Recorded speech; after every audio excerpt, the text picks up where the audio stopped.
And our panel is with Joseph Capizzi of Catholic University, and who is also the head there of the Institute on Human Ecology, doing wonderful work, which includes serving as a contributing editor to Providence, our journal, for which we're very grateful. Our other panelist is Jim Antle, editor of American Conservative, and in the interest of full disclosure, also attends my Methodist church in Virginia.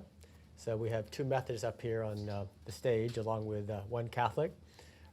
But I think we'll have more in common than we will have differences. I suspect, without having discussed it previously, that Jim may be more favorable to the term and the idea of nationalism than Joe Capizzi will be, but that will reveal itself in the conversation. So we'll have 10 minutes, or if they would prefer, even 15 minutes of an opening presentation from each, and then perhaps an exchange between the two, and time for questions from you all before we move to our final speaker for the afternoon, Bill Galston from the Brookings Institution. So Joe, perhaps you could go first. Sure, I'm happy to. Thank you, Mark. Thanks, everybody, for putting this together. Thanks for coming. Those of you who have joined us today. It's my pleasure to speak on this. Mark is right. I'm going to be one of those guys who's concerned about the term nationalism. I say this as somebody who nonetheless will argue and does, in fact, love the country, that of my origin, this country. And I'm proud to say one of my children is currently in ROTC, Army ROTC. So, we kind of get the nature of commitment, I think, in our household. My thesis is pretty straightforward. I will argue that Catholic political thought, I think, cannot embrace the term nationalism, at least as it's being offered to us today. I will be one of those who also distinguishes nationalism from patriotism. That's also part of the Catholic political tradition. To recognize a place for patriotism, and again, to have some difficulties with the language of nationalism. And I will make this case in part because I think nationalism, or at least the commitments associated with nationalism as they're expressed by people today, prematurely foreclose on the possibilities and tensions that Catholic political thought exists between the local and the universal. Okay, so that's more or less where I'll be driving these comments. By nationalism, what I mean is a commitment to the interests of a people, of which the nationalist is typically a member, and the place that people calls a home, whether or not they actually may occupy that home, to the exclusion or subordination of other competing political commitments, be they larger or smaller. We often forget that sometimes there are smaller non-national or pre-national commitments people may have that they understand to be political commitments that nationalism challenges.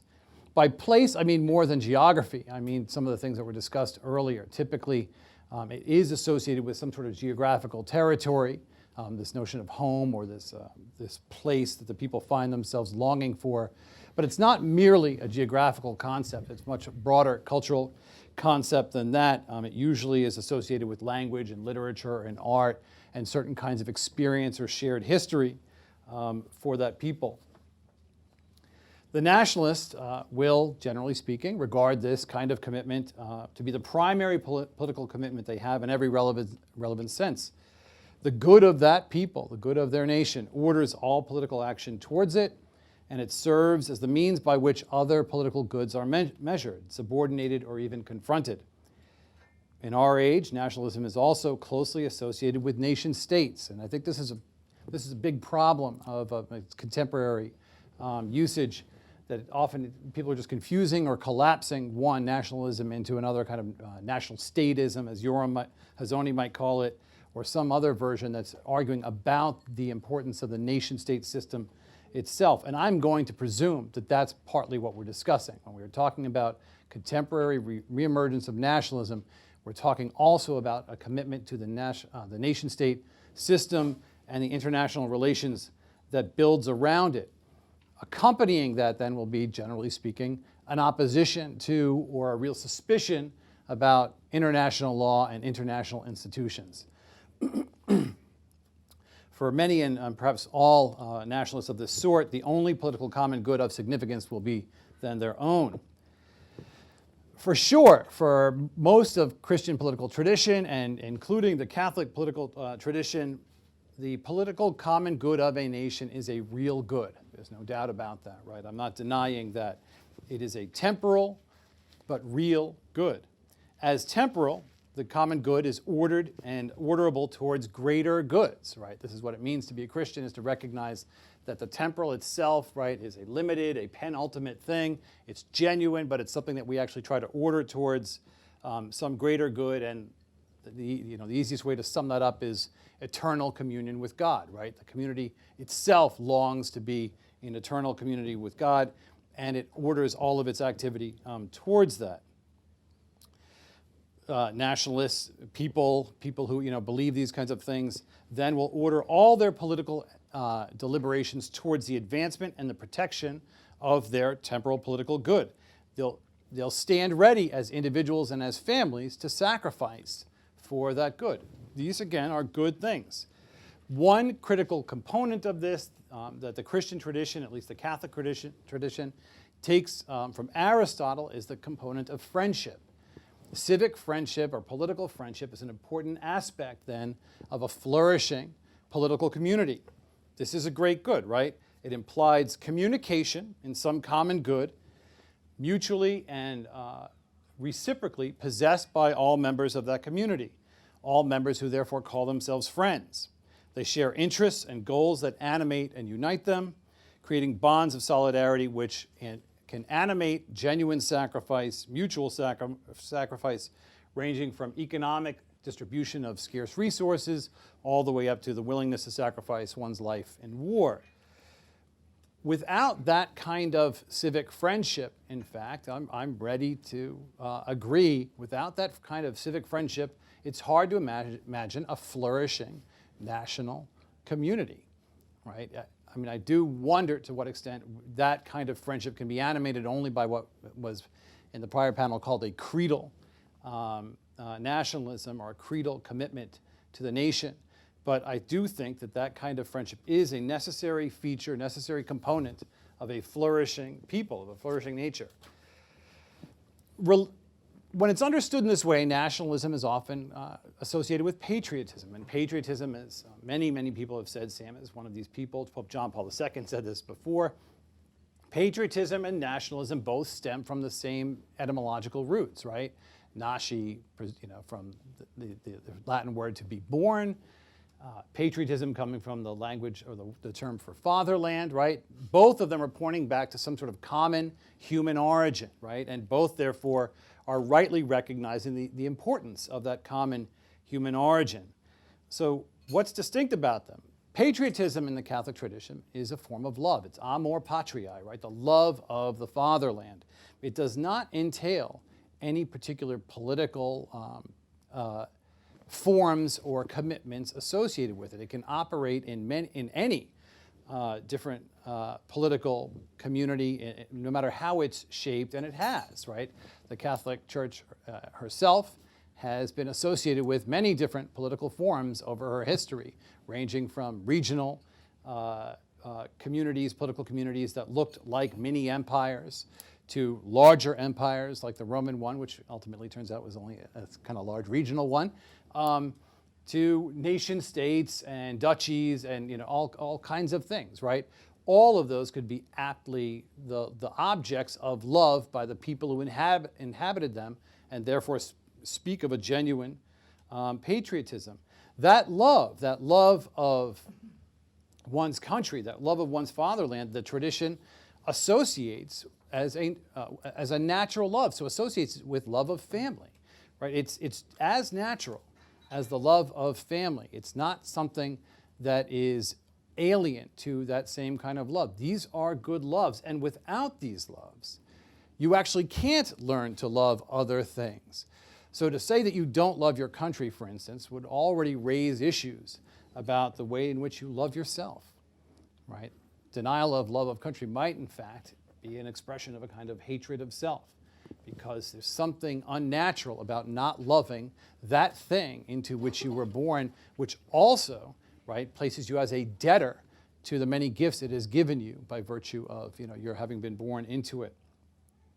But most nationalists want to say patriotism is not what they mean when they're talking about nationalism. They're talking about something beyond that. Again, like I said, they're typically talking about something like a commitment to the good of the nation as such, right? This particular national form that we've now come to experience in history at this moment, that generally speaking is expressing itself in terms of nation states, and which nation states are generally contending among themselves for resources, right? Nationalists, generally speaking, are speaking about that kind of commitment to that kind of political system is what we want to defend. Zoni makes this kind of argument. I think he's right to make this argument that he's not talking about a kind of patriotism. He's talking about something much stronger than that. And that's, again, something that I think is going to be a problem from the perspective of Catholic theology. In part, it's a problem because it's a nationalism that defines itself against certain kinds of global concerns, right? Sometimes the language of global concerns is coming under the language of imperialism in Hazoni and other people, right? They're concerned about imperialism. But really what is animating them is globalization, right? And the idea that certain kinds of international institutions or certain kinds of global trends have over time diminished the bonds associated with national communities, right? And the commitments that human beings have to their national communities. So elites will talk about being global citizens or cosmopolitans and care less about those who are in their nations, those who, as we mentioned earlier, have in prior campaigns been called deplorables, right? People who don't have the same kinds of cosmopolitan concerns, okay? I'm going to skip just a little bit because I know we're concerned about time. As I understand it, nationalism makes this kind of political claim. The nation has a good discrete from the goods of other nations in the sense of being its own good, okay? And that's not a problem, right? I think we would all acknowledge that discrete nations, and more particularly discrete nation states, have their own goods, right? But the discrete character of the good of the nation as understood by nationalists is actually stronger than that. It is discrete in the sense of being independent from and perhaps even exclusive to the goods of other nations. We could and should, for instance, see these goods as potentially competitive with each other, in which case the nationalist argues it is uncontroversial and appropriate for those in authority to prefer their own good against and even to the detriment of the goods of other peoples. And this conception of national good as being independent and exclusive often looks internally as well. It doesn't just operate in terms of international concerns. There can be competitive national goods within nations, as when a conception of the nation as being under assault provokes a reaction on behalf of the nation against some elements internal to it that are making claims about the nation itself, right? Undermining it or making claims for inclusion into the nation itself. That, I think, is a problem in Catholic political thought. As I said before, and sort of jumping ahead, it forecloses a tension that Catholic political thought recognizes between the local and the universal. Again, Catholic political thought, generally speaking, is going to recognize the good of national communities. It's hard to imagine, right, that the scriptures shared by the Jewish and Christian peoples, which speak of nations, right, would want to exclude nations a priori. It does not want to do that. On the other hand, what it does and what it recognizes is there is a real common humanity, right? There is a real common good, right, that actually includes all peoples. And that those who are in positions of political authority are accountable not merely to their own goods, right, of the political communities to which, right, they are actually obliged. They are also accountable to greater common goods than that and lesser common goods than that. There are these tensions, right, that will persist. Another way of putting this, right, theologically is that according to the Christian account, right, Christ has asserted his kingship over all the world, right? So it's not just a kind of ontological claim about our common humanity in creation and so on. It's actually a claim about Christ's victory over the nations, right? And that victory over the nations calls all people to it.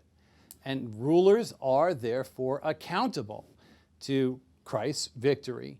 They are accountable in a way now that they have to regard themselves potentially as also having in their care people who may be in other places, right, who find themselves vulnerable or victims of certain kinds of abuses or oppressions and so on, right? So if you look at, as just a for instance, right, the great Spanish scholastic Francisco Vitoria, when he writes on his laws of war, he discusses how the prince, the victorious prince in a conflict, has to regard himself as though he's an impartial judge between his own community. He's now won, right? And the community, his own community has vanquished, seeking in some way to reconcile the goods and needs of the vanquished community with his own. This is not a fiction, I think. This is reality. I think it's expressed in part historically in the Jus Gentium, the idea that in the past, before the existence of codified natural laws, right, international laws, that nations were accountable to what was understood to be the law of peoples, right? And now we have actual international laws. Those international laws are real. Nations are accountable to them. They have to operate in accordance with accountability to them. And when they don't, when they choose not to, when they assert national sovereignty against them, right, they are actually asserting it against something that is real. They are in denial of something that they are attempting to reject. So even, I would argue, by their affirmation, by their rejection, they're kind of implicitly affirming the reality of the thing. I'll stop there. Just to give you some taste of how I think nationalism, as it's understood now, is incompatible with at least Catholic political thought. I might make some broader claims about other kinds of Protestant thought, but that's another issue. Thank you. Thank you, Joe. Jim Antle. Sure. Well, thanks you all for being here, and thanks for having me here today for this discussion.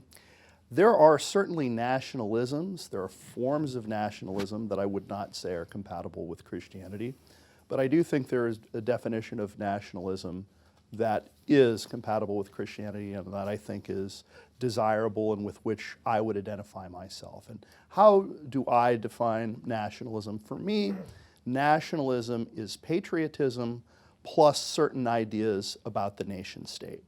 And among those ideas is that the nation state is the largest political unit in which small L liberalism, something compatible with certain understandings of political liberty and human flourishing, it is the largest political unit in which that type of small L liberalism can flourish. That doesn't mean that every nation state that has ever existed achieves that goal, but it does mean that, in our view, that the nation state is the biggest political unit in which that can be done.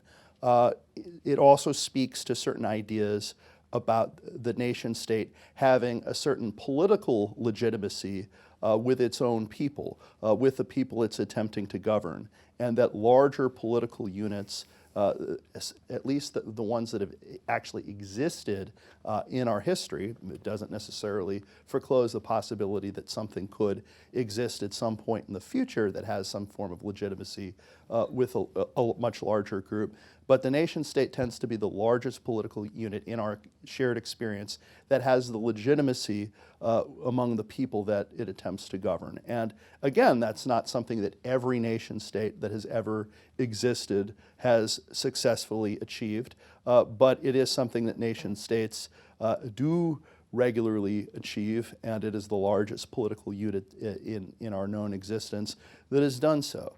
I think it defends the idea that the government of a nation state has its primary fiduciary duty to the people, the lawful residents it is constituted to govern, not to maximizing global economic efficiency, not to certain abstract ideological goals, not to something called the international community. That doesn't mean that none of those things are important and that you can't at times be able to balance your allegiance to your own people with some of these greater goods, however you define them. But it simply means that the primary objective of any political entity governing a nation state, its commitment is supposed to be to its people.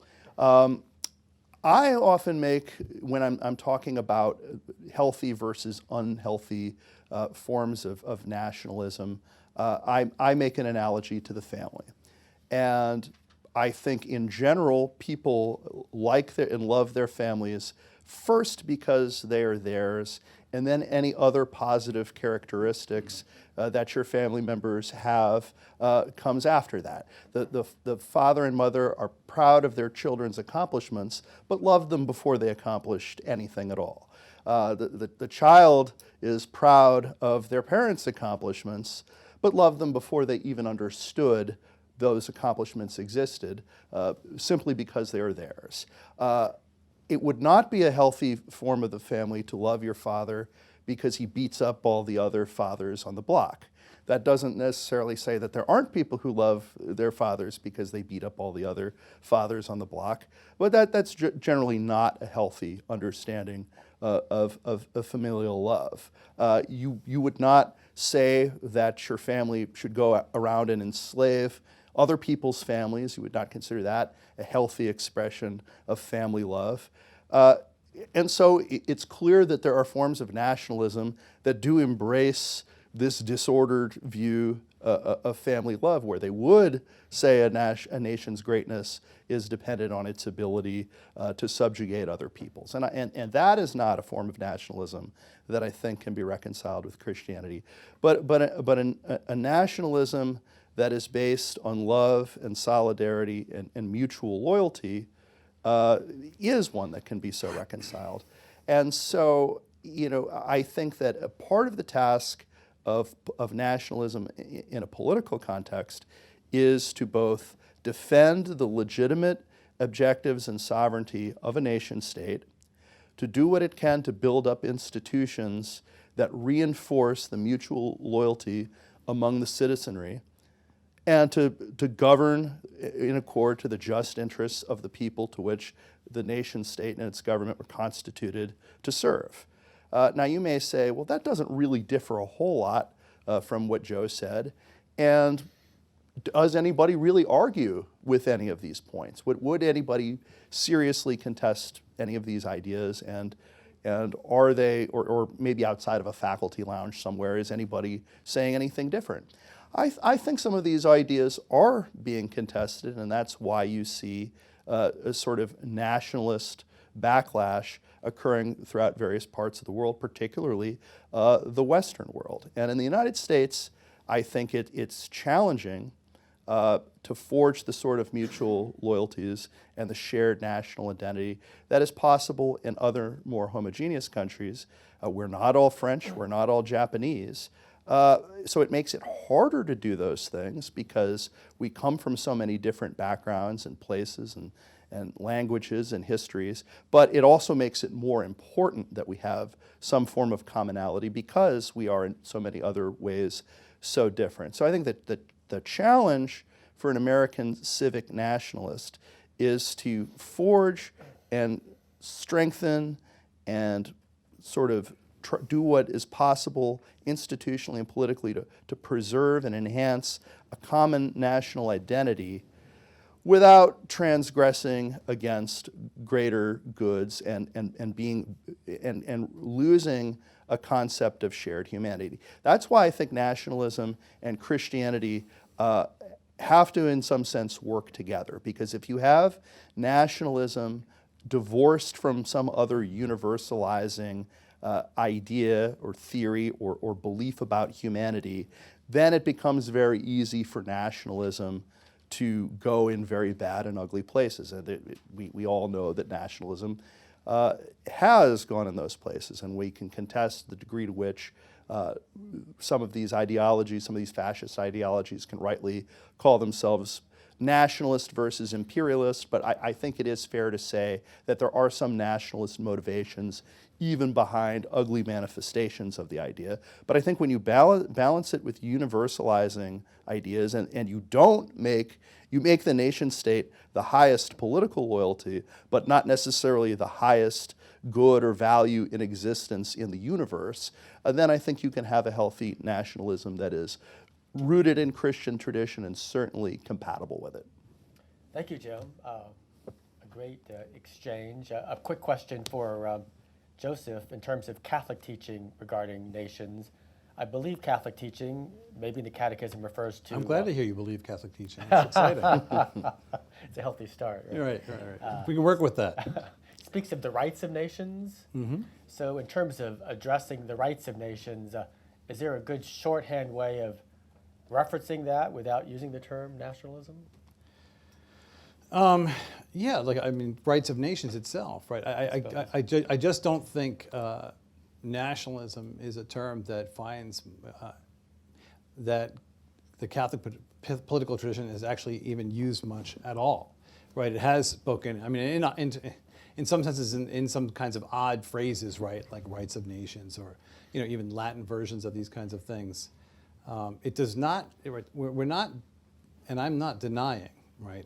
Like I said, either the existence of nations qua peoples, right, or nations, as nation states.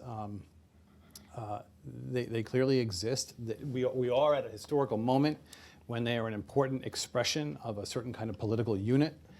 They have real value as such, as was, I think, beautifully discussed earlier. They can be sources of real community for people and sources of real identity.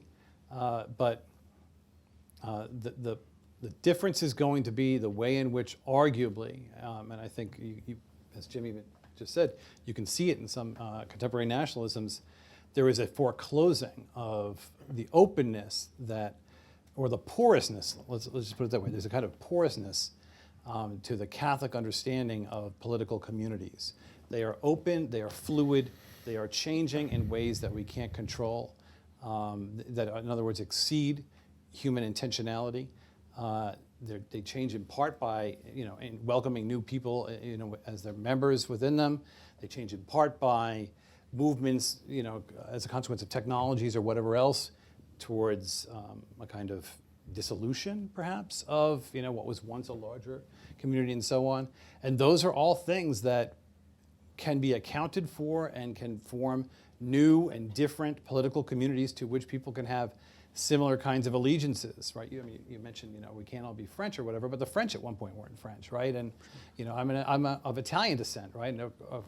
Or my father would correct me, of Sicilian descent, right?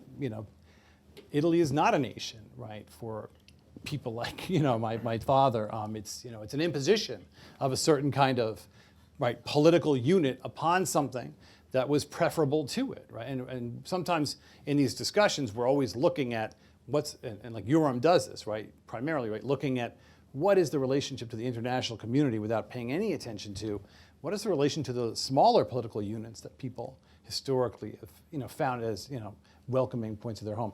In the United States, I was a little concerned about the sanguinity with which people spoke earlier about the constitutional process, but I kept thinking there were established churches in the states, right, or in the colonies, right, and people found meaning and identity in those things, and those are now gone, right? How does that affect what the founders understood that they were creating, or our understanding of what the founders, thought they were doing, or what we should be aligning ourselves with, and so on? Thank you, Joe. Jim, you were in attendance at the National Conservatism Conference in July, which again, so many speakers, so many voices, it's hard to generalize what the theme was.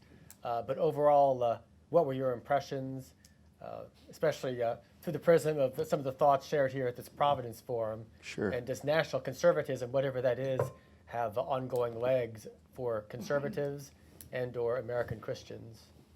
Well, the whole concept of national conservatism, I think, is one, to reground nationalism in conservative rather than progressive terms. So there have been a lot of progressive expressions of nationalism. I think the national conservatives are seeking to root it in things that are more conservative and traditionalist. I think, secondly, they're trying to build a sort of conservatism for conservatives, to actually identifiable constituencies that exist on the center right, and perhaps in some cases to the right of that, and serve their interests in a way that progressives do for their political constituents. And I think thirdly, some of it is a branding exercise. Some of it is, nationalism is quite frequently used by people who disagree with nationalism to be simply patriotism I don't like. And nationalism that I do like is patriotism. Patriotism I don't like is nationalism. And so nationalism in that way inherently gets some baggage when it's used sort of in that way.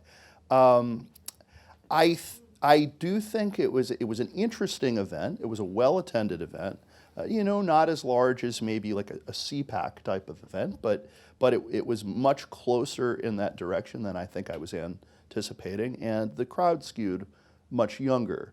Now, it's hard to extrapolate from the self-selecting groups of people who come to events like that to whether that really is representative of what a movement looks like as a whole. But I have to think for their first major conference of this type, it was a success. It was interesting to see that while there were areas of commonality, there were also a lot of differences. I don't think that there was any real consensus on foreign policy, which a lot of people view as pretty central to the nationalist project. I think any conference where both Tucker Carlson and John Bolton are keynote speakers, you are going to see some foreign policy disagreement. You're clearly not speaking with one voice or one mind on that set of issues.